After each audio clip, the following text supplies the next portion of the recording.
Awesome. And we are live. Hi, everyone. Thanks for joining. Thanks for watching. If you're watching live, thank you. We're streaming to LinkedIn, YouTube, Facebook, and we're even doing Twitch, although I'm not sure how many people are watching on Twitch, but you never know. So if you are watching on Twitch, just drop me a little note. Thank you also if you're watching after the event as well. Really appreciate it. So today, it's great to be joined by a really old friend, Matt Jaffa. Hey, Matt, how you doing? How you doing? Good. You? All right. Not too bad. Not too bad. Looking Good. well. Thank you. You're looking great, mate. We used to, just the context, we both used to live together. We went to the same uni and we lived together in our second year at uni, and we're still speaking barely, which is probably a good sign. Oh, no, that's great. It's like 25 years ago, something crazy. Yeah. So 21 years ago. Unbelievable. Yeah. Wow. So much has happened. Even in this year, so much has happened. So you're at the Federation of Small Businesses.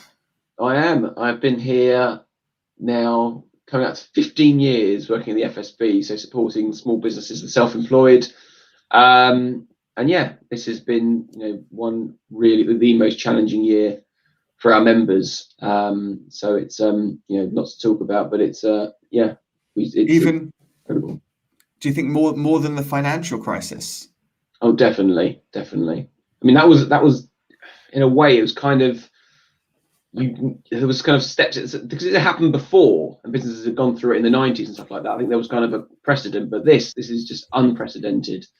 And it's the kind of the constant uncertainty that has really been the hardest thing for our members, and just hope that now, once we go open, or we are going open, that we stay open. That's the critical message from our members, really. Yeah. So for context then, so the Federation of Small Businesses, so you're lobbying government on behalf of your members, which are micro and small businesses. Yeah, I mean, we represent traditionally small businesses defined as less than 50. We've got some who are above that as well, but we provide a kind of a suite of member benefits like free legal advice, tax investigation protection, so those kind of bolt-on membership offers. But traditionally, or ultimately, we were set up in 1974 as a lobbying group for the issue of national insurance contribution, and that is what we do. We lobby national, local government, regional government, at EU level, at international level. But of course, today is kind of a prime example. We've got the mayoral elections and elections right across the country, and that's what we do. We are there to try and influence those who are currently in position, but those who are up for election as well, so that when they come into office or they take up positions in at different levels, that they are aware of who we are and they can bang the drum for small businesses. Yeah. What's going on with the London mayor elections at the moment? Well, I mean, the polling opened at 7 o'clock this morning, a couple of hours ago. I can't talk about it too much. If we're doing it any other day, I could have gone into much more detail about what I think this one or that one, but I know it's not. So we've got to keep a kind of apolitical on this one. But yeah. I mean, it's who knows what's going to happen. I don't think the actual vote will know who it's going to be until probably the weekend, maybe best part later in the weekend. But big issue for any new London mayor, whoever takes up the post or whoever stays in post. It's got to be a case that it's there. Small business is front and center of the thinking, so that we lift the spirits, open the economy, and we come back safely. Definitely, and also after the Brexit stuff and the whole thing. I mean, for me anyway, I feel like we really need to be open for business, and the government. I mean, this last year, and maybe we can dive into this as well, have really felt like they've done all they can with the furlough scheme and all of this stuff. Why are small businesses so important to save? Like, what are they, in terms of like, do they represent like the largest employers in the UK, or like what's the significance? Well, the point being, you've got over 99% of all businesses across the UK are defined as a small business, and they are the ones who are the job creators, the innovators, creating wealth in our society and paying the high volume of taxes through business rates, through VAT, so national insurance contributions, all these things that go towards our public services, and they are a vital part of that, and they are the engine of the economy. And so you can't stress how important it is, not just for the person who runs the business, takes all the flack, takes all the stick, and takes all the pressure with it, but also is creating jobs who are for people who are paying their rent, want to pay their mortgage, and that's what that embodies, that small business person who is living with that stress on a day-to-day basis. And it's so important that we support them. We don't hammer them with taxes, with regulation, with red tape, and really help them grow and foster that innovative culture that we need in this time in particular. Definitely. So wait, 99% of businesses in the UK are classified as small businesses. To be pedantic, 99.3%. But you mentioned, that's a lot. That's a much higher percentage than I thought. It's more than you think, and that's the message we put across. You hear this term banded across SMEs, small medium enterprises, but it's 0.6% of the medium size, 99.3 of the small businesses, and it's just getting that message to government at all levels that you can't just have blanket policies that suit a business that's got one member of staff or 249 members of staff. You've got to think, how do you help the smallest business win a contract, get on the supply chain, rather than just thinking, oh gosh, they've got tons of people who are bid writers, know how to do it, and they can easily speak to the local authority, and they can do this element of lobbying. It just doesn't happen. They are the person that is dealing with the minutiae of running that business on a day-to-day basis, and we need to be there to support them and find easier ways for them to navigate complex systems. Definitely. How do you think the government have done then this past year, being like the most difficult year for small businesses? Do you think they've given us enough support? And I say us because we're a small business. You're right. We really should have thought about this, because we set this up on election day, so it's really hard for me to comment on that one. So hopefully I'll try and just make it as bland. What do your members? How about this then? What do your members feel like? Do they feel like they've had enough support this year? I think a lot of businesses would have. There's been that kind of two sides of the coin. They've, a lot of them would have taken up the furlough system, which has been a lifesaver for many businesses. A lot would have taken like the self-employed income support scheme. But of course, on the other side, you've got the excluded businesses, those that haven't been able to get support, whether they be directors of company or whether they be at the time newly self-employed. So there's like anything, there's gaps within the models, but also a lot of businesses would have felt that lifeline. But also there's a lot of grants that have been made available. We're for our message around this election today, but across the whole of FSB, has been our number one key thing is to get the grants out. Local authorities in particular have got grants for small businesses that they are distributing, whether or not you've been in the retail, hospitality, leisure sector, or whether you are, in a sector that maybe was forced to stay open when you've had no custom, like the local dry cleaners, for instance, who would have maybe got 2% of their normal turnover. These businesses, there's funds available, there's grants available. So my kind of thing for any business listening or knowing another business is just to speak to or get in touch with your local authority, find out what grants are still available, and don't miss out. Really. What grants? Because I thought you had the loans, which people need to start paying interest and paying back, I think, quite soon. You then had grants for rates, I think, for certain different industries. What's still available in case people don't know? Well, there are restart grants that are available, and they should either be automatic or you might have to apply for them. But whether or not you are in a sector that was able to open on the 17th of May, or whether you've got to wait, so if you're open on the 12th of April, or whether you're on the 17th of May, there's a different, there's a 6,000 or a pot of grant up to you could get, or £18,000 if you were, in say hospitality and you're not able to open before the 17th of May. So those are available to businesses, but there's also a kind of additional restrictions grant as well. So council pots of money for different criteria, those who are maybe not in the retail, hospitality or leisure sectors, who have been adversely affected or have not received any form of grant funding, whether they might have been in co-working spaces, for instance, and maybe the landlords got something, but they didn't in that particular instance. So it's a case of looking at the ARG scheme is the one that I would for a lot of businesses to look into within the council to see if they are they match the criteria and they can get some funding. Okay, cool. And I guess they could go to HMRC website maybe as well and check out some information on that.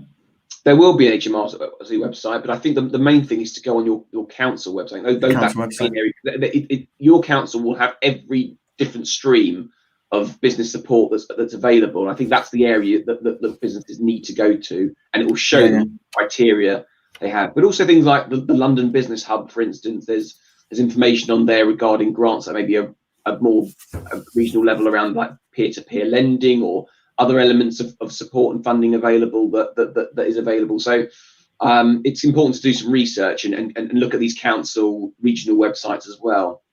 Definitely. Apart from all the money stuff, it's also important to seek help with your, I say, like the mindset. You know, like a lot of business owners, it's been, I mean, the most crazy year, right? I mean, I speak to so many different people from different sectors, business owners and all of these things. And burnout has been such a key theme. And you don't often realize it. You know, you speak to people and, you know, to look at them, you know, maybe seem fine. But the one thing I've really had to appreciate this year is everyone's going through their own like personal journey, you know, different challenges. And you know, you're going to get into your own worlds, don't you? Of like, you're doing your thing, and it's been really useful for me to take a step back and just appreciate that people are going through different moments and stuff. And I think, you know, for me running my business, which is also a small business over this past year as well, you know, speaking to people, seeking help, you know, being open with what you're going through has been really, really helpful. And if you're a small business and you're in that scenario, you know, having a support network around you is just so vital. Really, yeah, I mean, I couldn't agree more. I mean, in the first couple of months, you know, when we went into that initial lockdown, I was speaking to businesses on a every few hourly basis in terms of calling me up, and it was that uncertainty, you know, not knowing where to turn. And then as it gradually went on, it was more of a case. I felt at times I was just a kind of a voice to be a kind of a counsel, just to listen to their issue. And they, you know, it was kind of a welcome, you know, thanks for listening kind of thing. I mean, I didn't even help them. I think kind of just for them to air their get it off their chest and off their mind. But it's you know, the level of uncertainty you're faced with as a business. You're trying to get your business going, but at the same time you're trying to do everything you can to support the NHS and, you know, face down this public health crisis. But you don't know if you don't know how you're going to be able to get your furloughed staff back into the business. You don't know if you'll be able to do it safely. How can you make sure that your staff, how their mental health is during this time? It's just so many things, and that pressure on a business owner. I mean, not having been that person before, but I've spoken to these businesses on a day-to-day basis. It's so hard. It is, but it's also, if we're being positive about it, it's perspective as well, right? I mean, in every crisis, there's always a silver lining. There's always learning opportunities. And for me, and you know me, I'm a pretty positive guy, right? Like I just, you know, I don't know, maybe I'm just made up that way. I do a lot of stuff to try and keep myself positive, but you know, you can only do things that are within your control. And something like a pandemic, I mean, you know, what can you do, right? I mean, not a huge amount. And so, and of course, this is industry dependent, right? I mean, some industries did really bad and they closed down. Others have done unbelievably well. I think, I don't know, Amazon hired God knows how many hundreds of thousands of people over the year. So just like in that famous small business, Amazon. That famous bookshop. I mean, you know, what a great success story. Who are kind of, you know, they kept the world going, you know, to their credit. They were delivering parcels and, you know, those, because, you know, like a lot of people were out working during this pandemic. You know, if you were fortunate enough to be a home worker, which we both are, right? Like you can work from home, so can I. Many people don't have that luxury, you know, so yeah, it's important to appreciate that when you're thinking about going back to work and stuff, because these, you know, the delivery drivers, NHS, you know, all of these people have done an amazing job.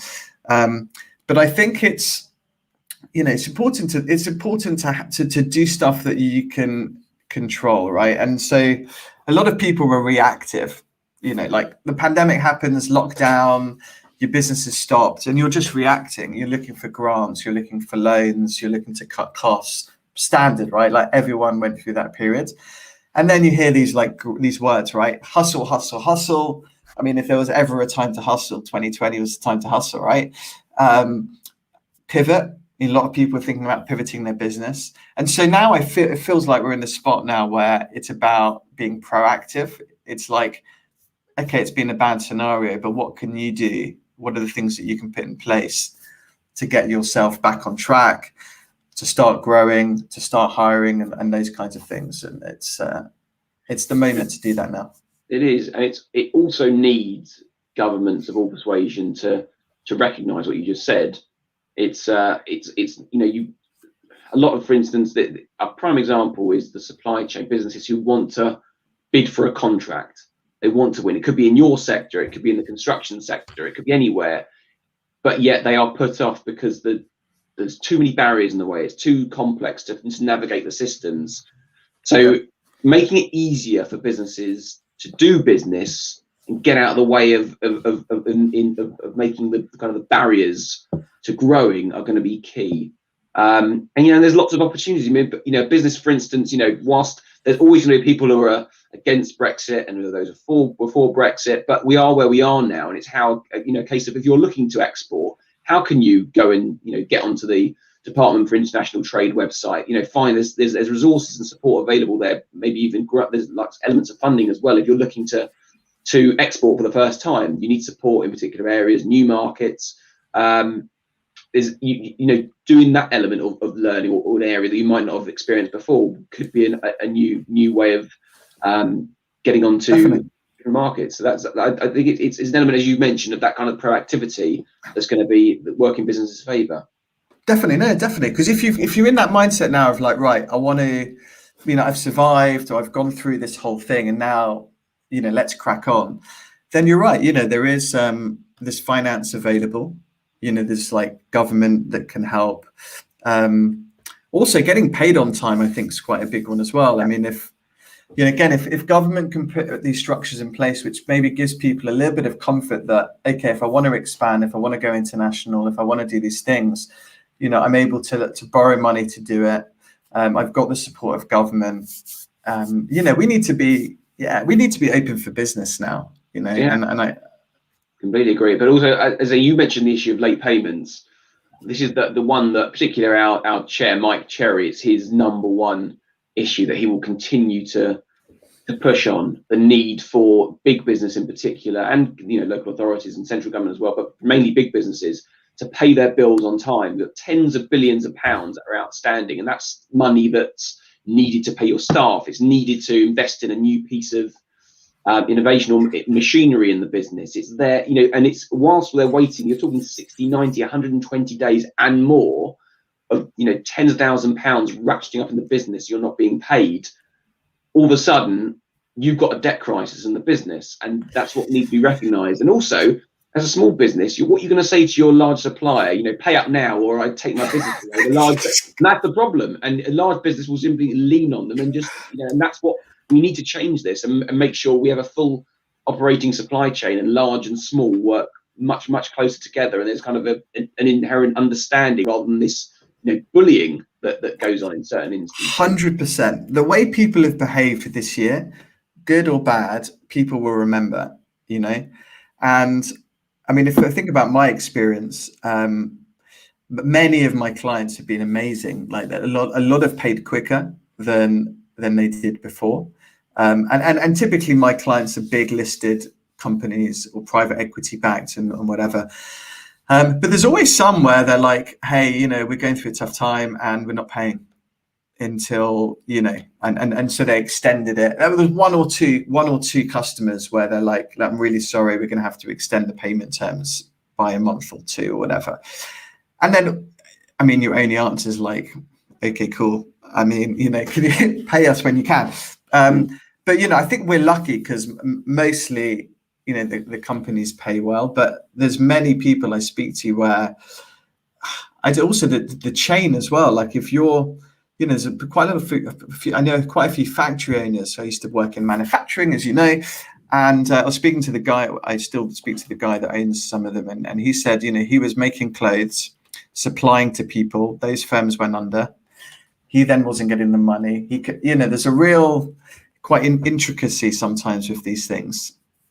Oh, it is. I hear the story. Some businesses will or large businesses will not pay, but then pay on day 120, something like that, but pay a reduced amount, and just for the lovely privilege of me paying you within 120 days, we're going to take off 10%. So they knock off some of the amount they're supposed to be paying in the long run. It's scandalous in some cases. Yeah, it's so scandalous. I used to. It's completely scandalous. I mean, some of the large companies, they're like, day late, 10% off. In some of these like retail and all these kind of different industries, it's tough, but pay on time, behave properly, and then we can start moving from this, job retention stuff to creating jobs, which is really the path forward, I think. Oh, completely. And I think in particular, what we need from, governments is this element of job creation. It has to be a, relentless pursuit of this, because a lot of businesses, there will be businesses who have got pent up demand and would have sat on cash in some instances, or would have done okay during the pandemic. Those I'm thinking particularly in like professional services, IT related sectors, who maybe want to take on more apprentices, who want to take on other members of staff, but yet there are incentives in place. But are there ways that we can, for instance, reduce the level of national insurance that on taking another member of staff, all these things that a business might find an incentive to doing so, and at the same time training them as well. We need to make sure that we are upskilling these professions at all ages, because there's a tendency at a time to think the business, just thinking about the kind of the short-term aspect of keeping the business going, but staff in particular and need to be trained and need to be upskilled, so that there's a kind of a chain moving forward, that the business keeps going and grows as the business starts to come back to recovery and back into growth as well. So government in these particular areas can be critical. Weren't you guys, I can't remember the name of it, but the government had a scheme where they would cover the salary of new employees in a certain, I think like a young person between 18 to 25. And I think weren't you guys helping to administer that? Yes, it was. So it's the Kickstart Scheme. Kickstart Scheme. Did that ever? I don't think that ever really kicked off. Right? It's not kicked off as much as great as we hoped to, but it is starting to move forward. So it's kind of, we've got a kind of agreement with the Deco working ventures that kind of any business that wants to take on young person, who wants to take part in the scheme, they can do through the Kickstart Scheme. So it's still there, still running. We hope to see it really kick off in the next few months, but that's a good avenue if you're looking to take on a young person in particular in your business. And I thought that was great. So they would basically, so the government would cover the salary. Is that right? Yeah. For a certain period of time. Well, yeah, for sure. I think about 6 months. So it's amazing, which is great, absolutely fantastic. It's obviously for a job that you weren't, it's a new job in the business, and you're creating a new job for a young person to take that particular position, and you wouldn't have filled it anyway when this scheme was announced. So it's a great thing. So it's once it starts to kick off, we hope it's a real success. I love that. Critical.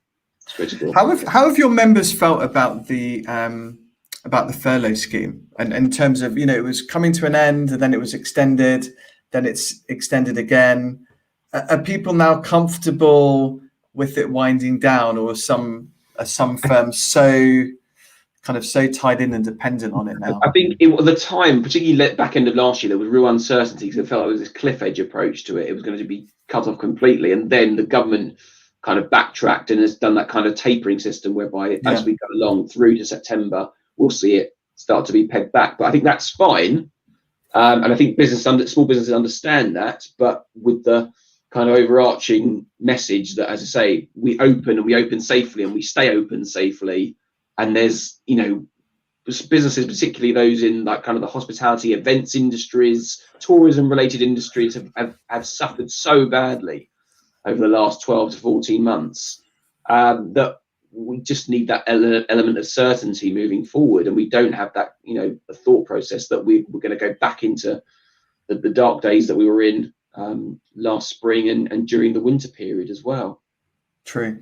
Well, fortunately, our vaccine program in the UK has been outstanding. I mean, it's certainly cheaper to buy up lots of vaccine than it is to keep up the furlough scheme, right?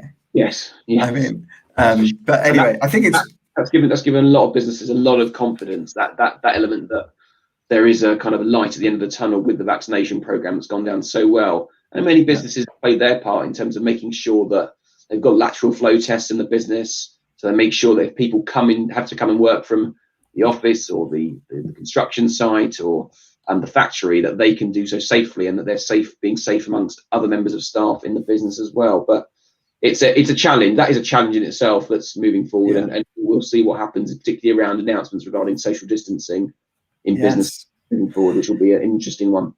With your members, the ones that have offices and that they have office-based workers, right? Are you finding that most of them are going to want their employees back 5 days a week, like a Goldman's? Come in or go find yourself another job. Or are you finding it's going to be this kind of hybrid model? Or I mean, what are you hearing out there? I'm hearing a lot of things around a hybrid model, but particularly a lot of businesses. You've always been, closely in the City of London. That's where your HQ has always been. But I'm in London. A lot of businesses who have maybe got space in the City of London, will we start to questioning, do I need as big a space as I did? We want them to make sure that, particularly around the West End, the City of London, they have that presence, and they can get back a significant chunk of people into there, because it's so important for the local economy and the central London economy that we get people working back in the centre of London. We get them back in safely. We get them spending money in businesses. We get them shopping down on Oxford Street.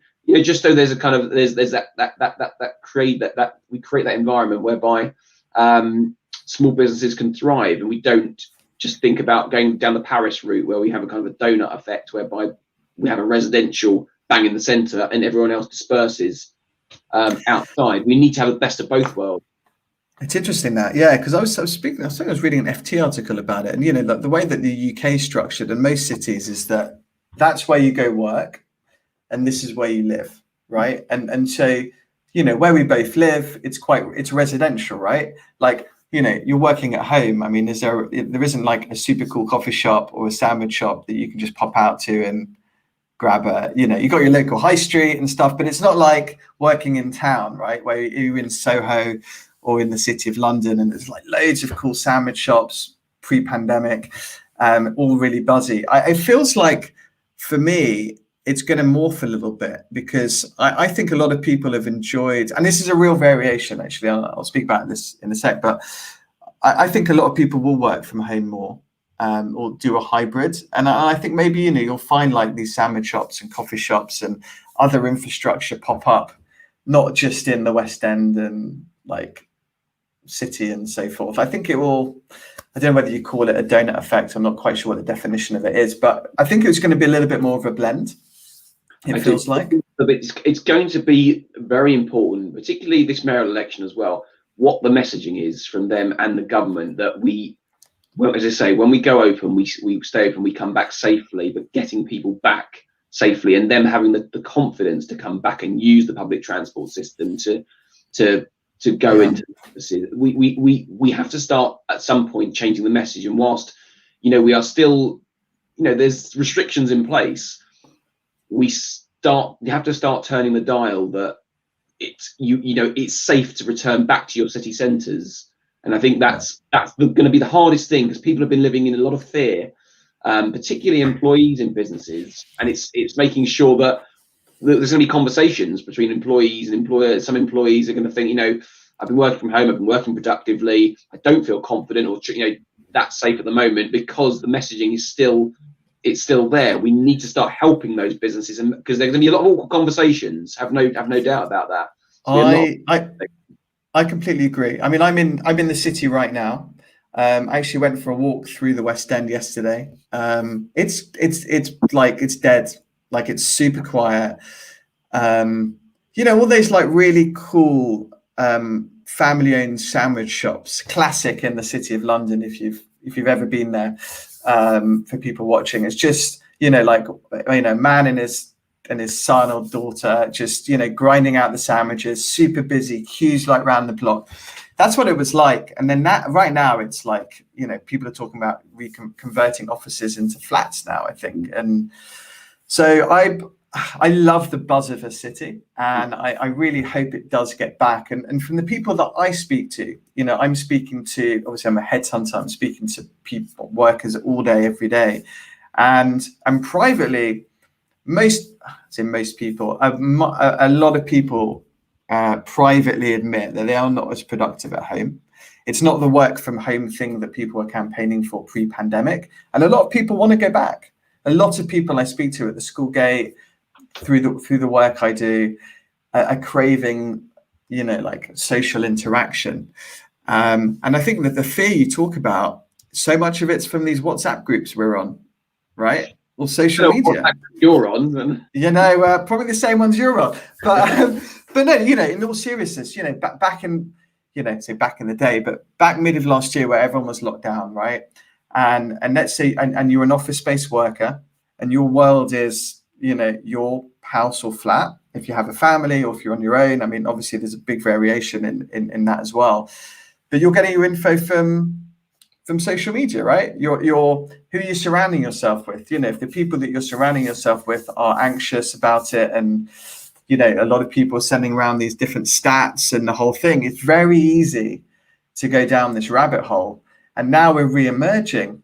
You're right. A lot of people are nervous and scared about like re-entering society almost. Yeah, but we need to recognise the fact that there's going to be a lot of anxiety, mental health issues regarding that fact, and that's perfectly understandable where we've come from. So it's going to be an education task, and particularly those, when we're seeing the news conferences and we're seeing what the media is putting out, we do need to have an element that that element that cities are safe, that we start to get that message when it's right and good and proper, and we have that from the higher up, kind of those people at the top, because it's going to take a real messaging, a good comms strategy to get this message out to businesses and to people wanting to return to city centres.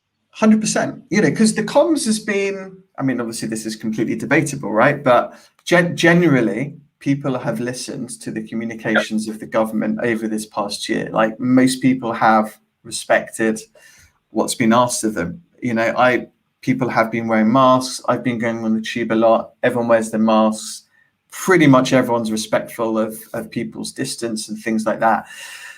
Now you're right. The messaging now needs to be, let's crack on. These small businesses and the economy needs to reignite, and the way to do that is to get out, spend money, do things, get back to the offices and things like that. And so I really hope we start to get into that space, and we will. What do you think, just related to a little bit of that, again, another key feature clearly of this last year is a lot of people have lost their jobs, and it's been tough for a lot of people, and I've seen a lot of people now start up their own businesses. Have you seen that as an actual trend? People picking now like entrepreneurship and starting a business as a choice versus going to be employed again? I think this happens. It happened quite considerably after the financial crisis at the back end of 2008, and a lot of people think self-employed is the way for them, and for the best part, it's a great way of stepping out of your comfort zone, but also taking a risk. Many businesses might have, what can we say, but there might be people who are coming out of jobs, been made redundant, and it's an opportunity. It can be seen as it's a worry, and it's a concern, and you're nervous, but it can be so rewarding. And whilst it's tough, it's hard, and you'll be testament to this, Lewis. I mean, you've been an entrepreneur now, I don't know, 15 years or so, but. 11, almost 15. I'll go there. I've added you 4 years on. There you go. It's bloody challenging, but it's rewarding at the same time. And it just you've got to get through that mindset and think, what am I good at? What are my skill set? What's the niche that I could be able to tap into? And then do your research, speak to other people in your sector who have been through it, other experiences of those who have gone into self-employment, and it might not work at first, but Rome wasn't built in a day, and it's just keep progressing. and who knows, you'll be able to create more jobs, and that's where it all stems from. Those people who are the future wealth creators, job creators. Yeah, definitely. I mean, I've done it. I mean, it's the best thing I ever did. I always stop short of telling other people to do it, because it is a personal life choice, right? Like, it's not for everyone, and it's something you need to go into with your eyes wide open, for sure. I mean, you need to be comfortable taking the risk. Do you think you could ever go back to employment again, or was that it? The myth of job security, you mean? Well, no, this is the thing, right? Like, the big thing people realize, whether it's the financial crisis or now, is that they, if companies, certainly listed companies, whatever, companies are, their main concern is their shareholders. And if they need to make redundancies, they'll make redundancies. And people then start to feel that, there isn't a huge amount of loyalty from their company. And so in these times, everyone wants to chat to a headhunter, and you end up getting, we've been so busy speaking to people. And what you find is everyone's open to a conversation, and they're all thinking about, if their career is better served in another firm versus the firm they're at. They're very open to moving, and you're seeing loads of that. There's an awful lot of movement. There's an awful lot of hiring going on right now. Everyone I speak to is either like hiring or about to hire. It's really busy. It feels like, not that I was alive in the 1920s, but it feels like it's just going to be, you need to strap yourself in this next 5 years, because I think it's going to be amazing. America as well, the job data and all of that stuff is really positive. So I'm super positive on these next 5 years. And I don't know how I digress to that. But yeah, if it's so, if entrepreneurship is for you, I mean, you've got to dive in. You've got to be all in or not with these things. And for me, when I started it, I'd saved money that I could cover my mortgage or rent for a year. And I spoke to people like friends in the UK, and everyone was like, "Oh, what happens if it doesn't work out?" And you're like, it almost stopped me doing it. And I spoke to a lot of family in America, and I don't know why it's a generalization, but Americans tend to be much more open to doing these things. Maybe because their notice periods are 2 weeks versus like a month or 3 months here, right? So that also governs your behavior a bit. But they were like, "Lewis, what's the worst that can happen?" Yeah. And you're like, get another job. So, and then I cracked on. And so, yeah, you've really got to think of it. I read a great book called The E-Myth Revisited. So if anyone's thinking about starting a business, have a little read of that.